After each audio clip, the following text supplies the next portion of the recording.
Wednesdays and Fridays are special days. That is why we make your nights on these days active by giving you great entertainment on the go.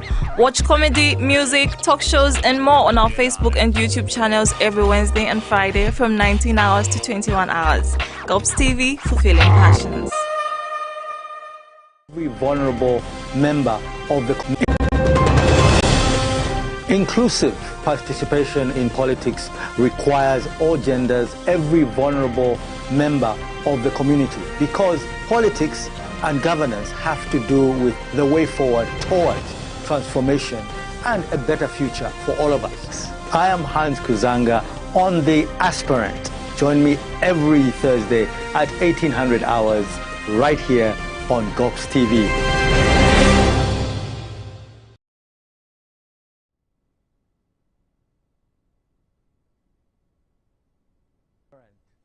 And on today's show, we have a lot of exciting discussions that we're going to build up as we move along in this political season.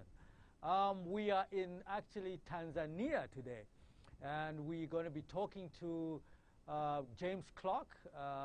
He's a Canadian based in Tanzania. He's doing some TV film series over there, working with different communities and being significant in his corner. I am Kuzanga, your host on the Aspirant. So let's welcome James Clarke as we discuss on this show politics, yes, but mostly cross-cultural discussions on how we can work as a community to develop and work together as a community. Welcome, James. Hey, thank you for having me. I'm excited to join in. Great, great. How has it been being coming from Zambia and then moving on to Tanzania? How have you interchanged?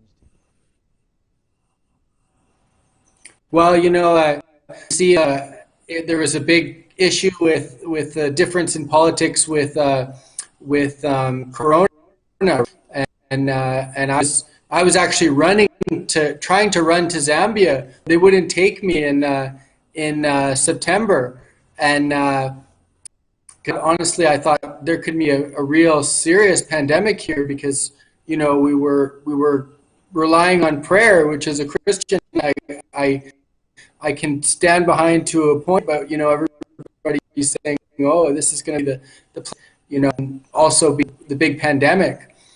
And so it seems like God did deliver, though, because we haven't had any serious issues here from what I know, though we don't have all the figures. But now we're getting to be with the new president. The president died, and the new president is getting a little more strict about corona. And even I saw admitting that there was some mistake in being as relaxed as we were. So yeah, but I literally tried to fly a plane to Zambia back, and they said no, you're from Tanzania, forget it. Oh, okay. We haven't had consistent or significant statistics. We obviously had a relapse where we had no statistics, and then suddenly we had a build-up of cases here in Zambia. But from what I remember, Tanzania were the first people to say they had some kind of cure, and then we heard they have zero statistics as far as coronavirus is concerned. How true is that? Yeah, we haven't had a new statistic since I think almost a year now, or maybe even more. So we had a new statistic. So I don't know what the new plan of the new government is, but it's already gotten to be much more strict and serious. If you go into the government office, they're wearing masks, and you need a mask just to get government service, which is a new thing. And so it seems like they're really trying to be more strict, and we're just waiting. I'm just waiting till we get the vaccine, because I know Zambia, you guys got vaccines in every town, I just heard. workers to get vaccinated. They haven't yet rolled out either the door-to-door or the countrywide vaccination. So we're still waiting to hear how that's going to go. We obviously heard that things are changing even in South Africa, where they're announcing a third wave. So we're not sure how that's going to go. Well, coming back to our topic today, in our political arena at the moment, we've just been having presidential and mayoral and the different positions filing in as we prepare for elections. What I wanted to find out from you is, what do you think is most significant for a candidate standing as a politician? I know you've been involved with a lot of community development and also a lot of cross-cultural engagement. So where do you think a politician becomes relevant as far as the community is concerned? Where do I think, sorry, I didn't catch that. Where do I think what? Where do you think a politician, a candidate, somebody who's wanting to be a leader of a community, a president, a minister, a member of parliament, a councillor, where do you see them significant in a community besides being the voice or standing there as the man in charge of how the community unfolds? Yeah, I think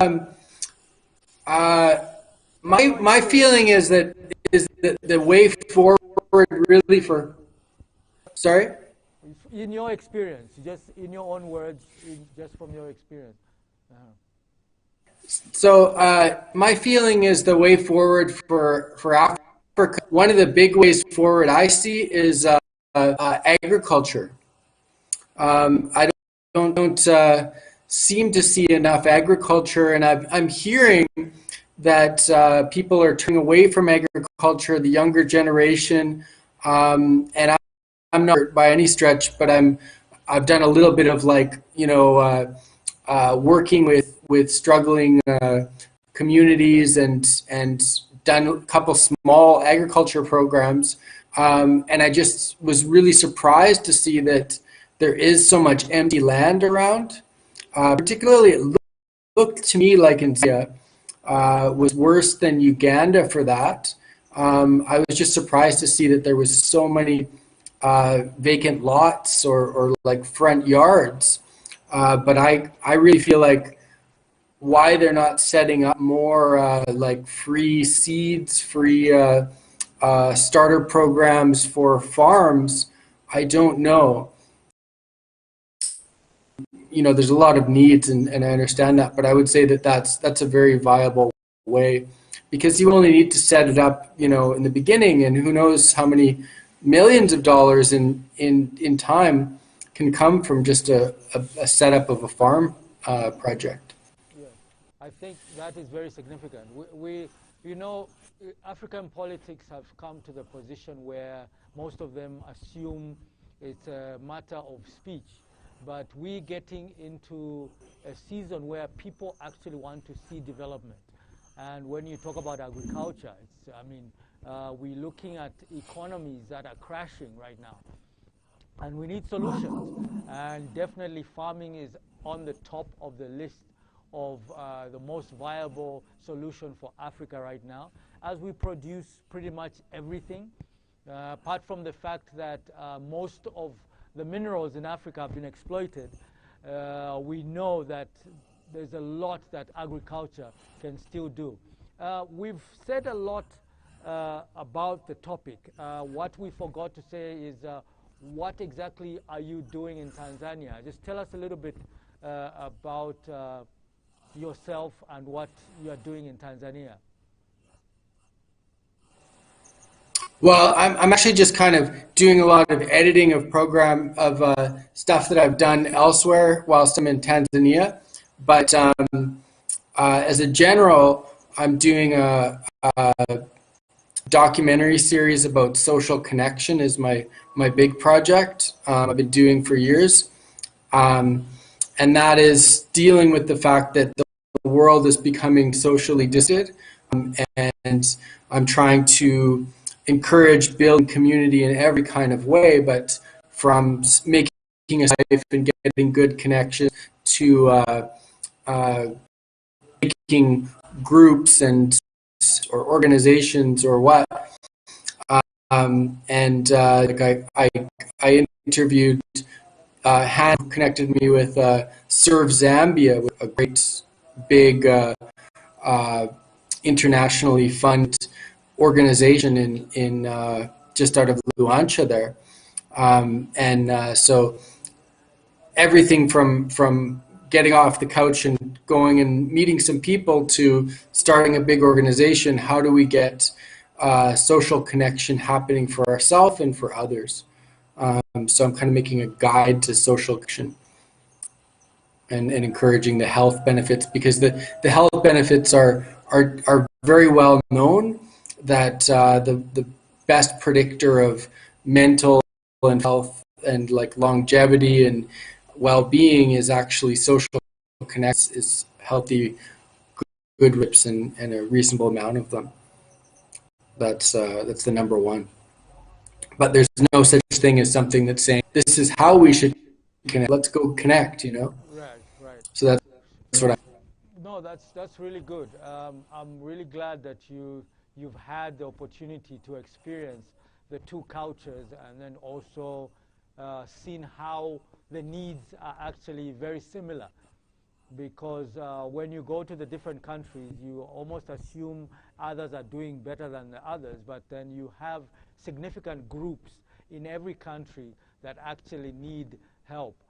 And we have also seen in our political arena that there's so much focus on the candidate being able to carry out the duty, the administrative duty, and not the community awareness of understanding what they need to bring to the table, what they need to do to actually show that they are present in that community. How has your visit to Africa been influenced in a way, what can I say? How has it influenced your mission? I know you are all about finding out and engaging with different people about different cross cultures and the ideologies on either Christianity or whatever things the cultures are evoluting to or changing to. So tell me what effect it has had on your life.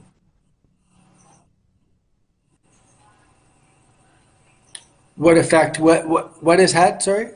What I'm trying to say is you've had a chance to visit Zambia. You've been in Uganda. You've been in Tanzania. How has it changed your view, and also how has it affected your mission here in Africa? How has it affected me? Yes, as in how has it changed your view and your mission? I know you came to engage and also add to what you've been doing all over the world. So how has Africa actually added or changed your view of how you should now communicate what you're trying to advocate for? Yeah, I mean, I think one area is I read the westernization. That's a big thing. You and I have gone and done speaking about that. Hans, westernization is really hitting Africa more than I thought, actually, because I suppose because African culture really idolizes the Western culture, but in some ways they've embraced sort of toxic Western culture even more than the Western culture has. You see it even in social media. There's a lot of like overt kind of sexual media people are putting out, or proud kind of like over the top bragging that's beyond actually the American style. We're more conservative, I would say. And also in the music, I'm seeing like some of the worst kind of like a rap kind of style that like such the norm for us is like the most music here. Just that kind of celebrity hyped up thing is very popular. And so I think like I think it's somewhat of an invisible issue, because it's hard to chart, pride and hard to chart narcissism and stuff. I think if you look through Africa, I think you'll probably find links with things like HIV. If you've got being sexualized by the media, American media, then the American media is killing people because then you've got a lot of people getting into that, and so, and mental health is going to definitely go down because American mental health is much worse than Africa, and they don't realize that these disconnecting socially, becoming narcissistic, all of that materialistic is going to affect African mental health a lot. Wow. But I'm seeing it popping up just everywhere. Yes. That's very significant that you mention how all these different plagues we're looking at when we talk about narcissism, and also the plagues of HIV, corona, and then now mental health, which has also been growing in the Western world. Obviously here we are plagued and we are made a statistic of because of certain areas of our lives that are misconstrued. But let's take a quick break, and then when we come back we'll talk more with James Clarke. This is Hans Kuzanga, your host on The Aspirant. We'll be right back. TV.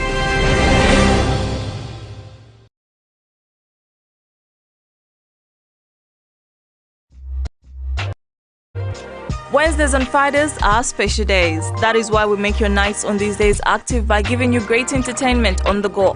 Watch comedy, music, talk shows and more on our Facebook and YouTube channels every Wednesday and Friday from 19 hours to 21 hours. GOPES TV, fulfilling passions.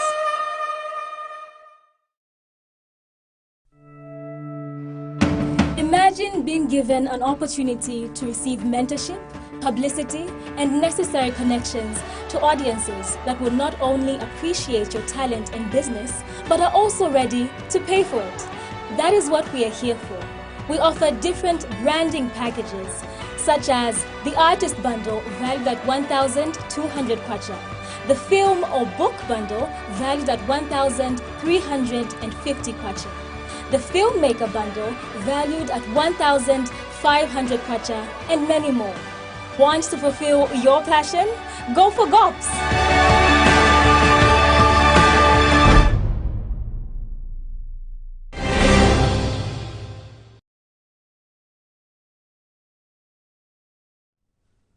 Welcome back to The Aspirant. This is Hans Kuzanga, your host, and we are here with James Clarke.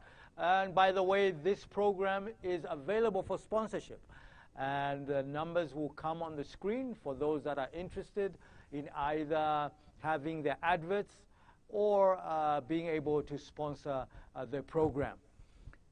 We are talking with James Clarke. Hi, James.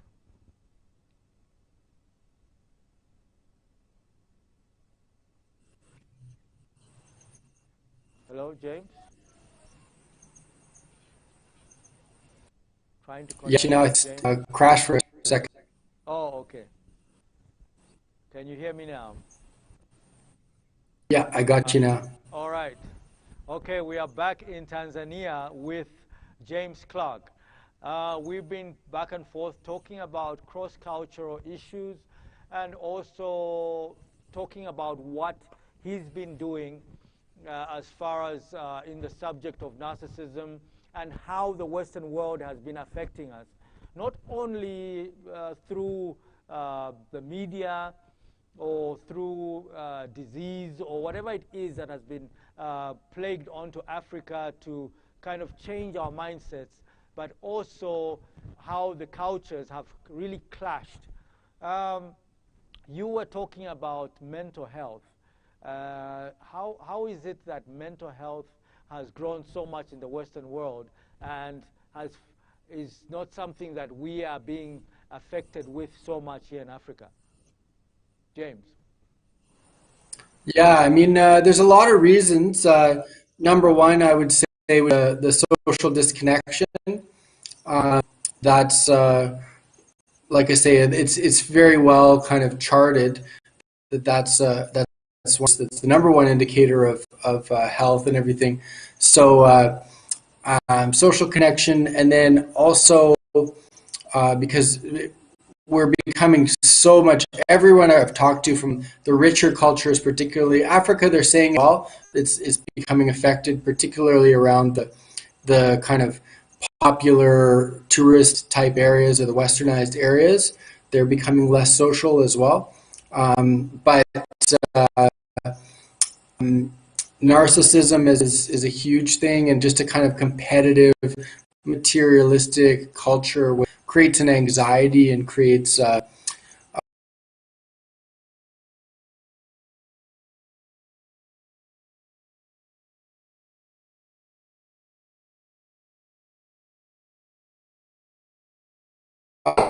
Africa has a lot more, traditional kind of values that are still alive, and America now, you really see people truly losing touch with reality when it comes to images and the way that they present themselves. It's very bizarre. Wow. We have so many misconstrued stories about how even the coronavirus, how it was now in Australia. We heard it was the symptoms and the statistics were bringing out people with either malaria or HIV/AIDS, and then we have corona here and other diseases having the same symptoms. Now, when we have an area where people don't exactly understand the medical field, how do we explain all these differences and then these vaccines that are now being imposed? And how is it, do you think, how are you actually responding to all this confusion? Well, I think I'm a lot more, I don't know, trusting, I guess, of these things. But what's actually happening on the other side is just a lot of conspiracy theories, and a lot of that's a whole new culture that would actually, which is strange, because I've seen it in my circle, and then I've in Canada, and I've seen it in. I'm hearing of it from all these people, and I'm realizing there's a lot of people who just started really getting into strange, baseless conspiracy theories. I think if I say, okay, the government's doing something wrong, or this is bad for us, or whatever, we need to, or Bill Gates is doing this, or whatever. We need to link A to B, but that doesn't seem to be of interest or of necessity anymore for a lot of people. They're just out with these conspiracy theories, and saying is very strange. Like, you'll hear people just simply stating fear mongering. They'll say, oh, the government, you can never trust them, and you can't trust these people, and did you know that Bill Gates wants to have less people on the earth, and things like this. And it's like, that doesn't prove anything, that's just simply saying they're out to get you. But it seems to be working, and I've kind of debated with some of these people on social media and just found that they really don't have any true basis things. So it's quite strange. And then what I see is people jumping, literally, which I'm so surprised people are jumping. People that I know that I really have, this is a mature person, but they're jumping from corona theory, conspiracy theory, to then chemtrails and I don't know if you know what chemtrails is, conspiracy theory for chemicals through the jets of the rockets, and just strange things that don't not giving a basis for any proof. So it's getting kind of weird, and we have to be careful because corona is very dangerous. So, you know, there's a reason why we might want to take that vaccine to say, well, you know, yes, the vaccine can have a side effect, but also corona has a side effect. That's right. Death or lung disease. You know? Yeah, that's significant. Though there's so many questions that surround also what actually causes the coronavirus. We've also heard that there's the 5G, there's being airborne, there's so many different conspiracies that have come around. But we are looking at a disease that was talked about actually more than 11 years ago in different documentaries. And this theory has been there since then.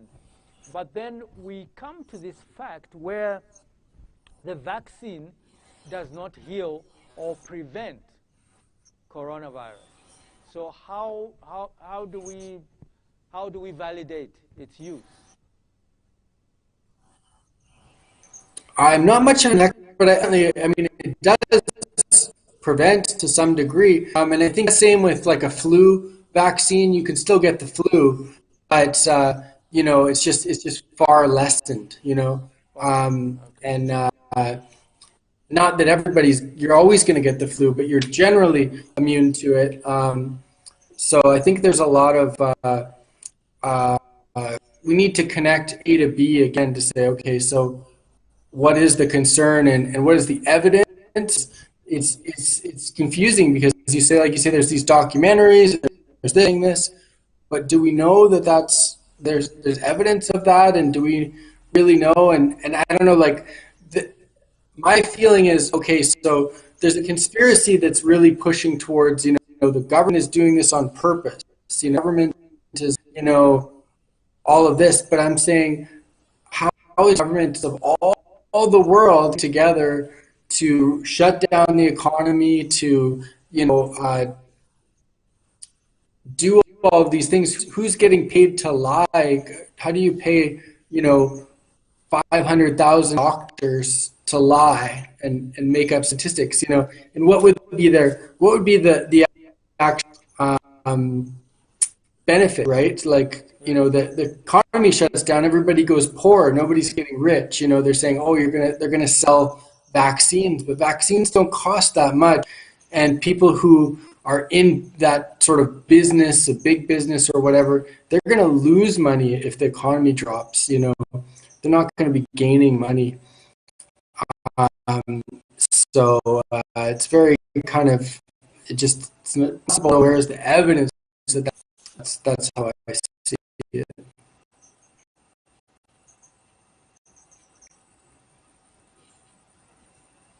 Side of things and how it's affecting the economy, and instead of the focus being on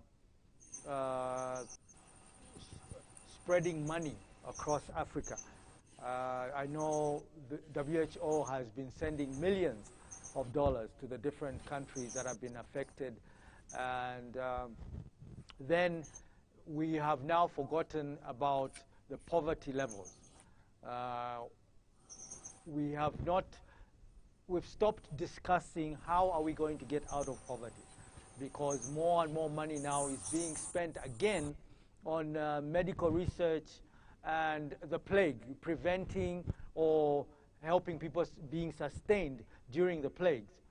So how do you see the future, as in what do you think can bring the change? What can be the turnover that can help these communities in Africa actually have an opportunity to come back up and have the opportunity to break even? Lost you for a sec there. You got me? Yes.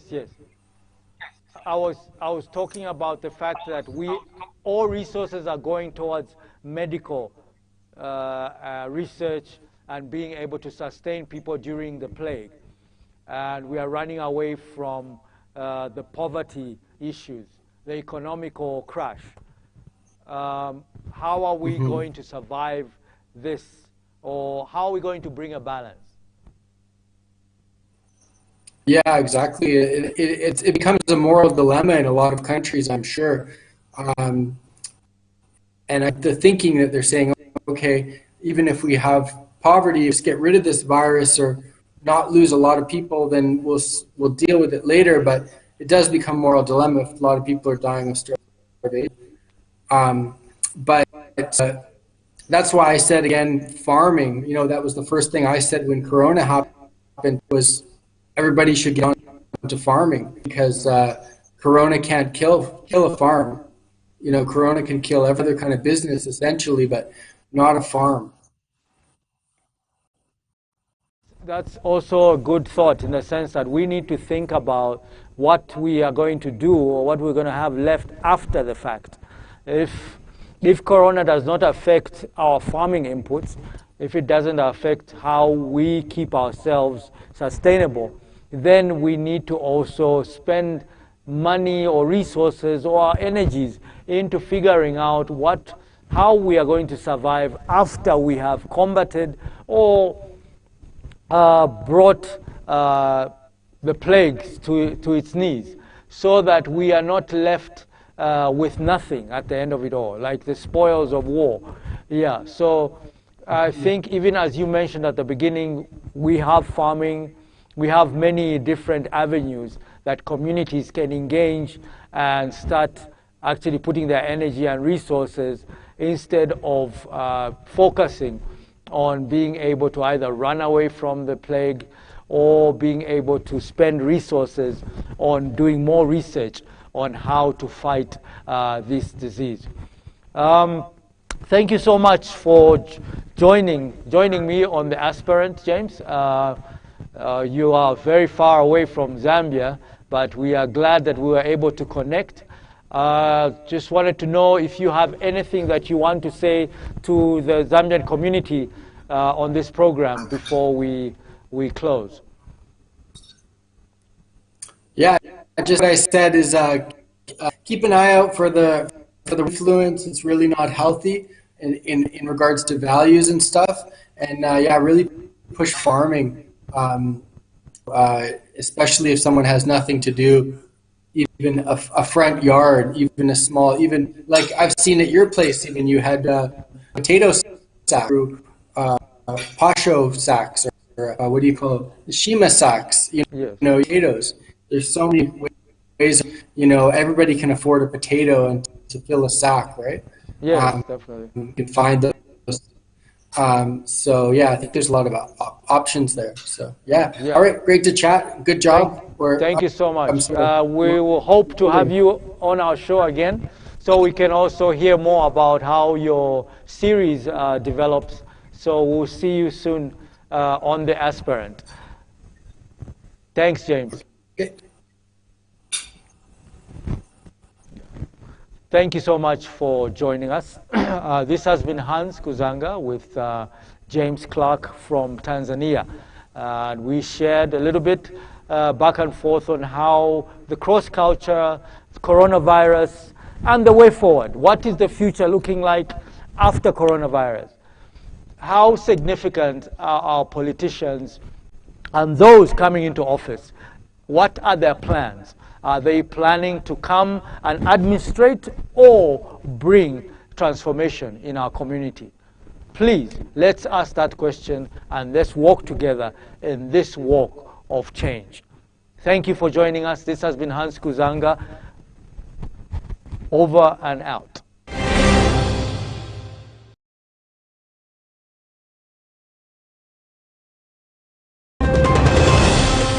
Inclusive participation in politics requires all genders, every vulnerable member of the community, because politics and governance have to do with the way forward towards transformation and a better future for all of us. I am Hans Kuzanga on the Aspirant. Join me every Thursday at 1800 hours right here on GOPES TV.